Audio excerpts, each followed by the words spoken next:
皆さん、こんにちは。今日は、からの言い方について勉強します。日本語を楽しみながら勉強してください。使い方。1、出発点を示します。例。1、京都から東京まで電車で行きます。2、家から学校まで歩いて行きます。3、大阪からバスで旅行します。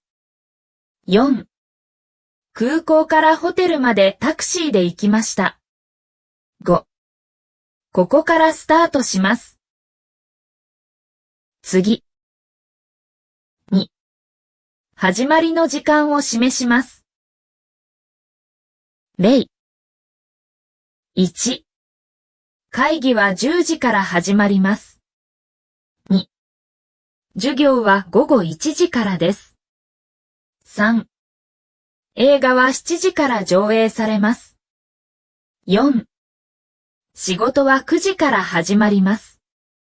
5、店は朝10時から開店します。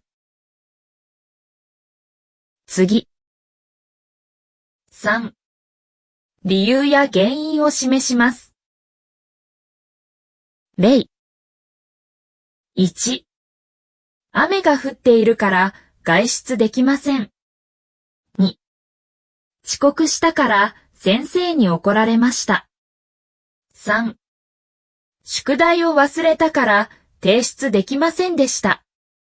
4、体調が悪いから今日は休みます。5、交通渋滞がひどいから遅れそうです。次。4、情報や物の出所を示します。例。1、この本は図書館から借りました。2、そのニュースはテレビから得た情報です。3、プレゼントは友達からもらいました。4、そのデータはインターネットから取得しました。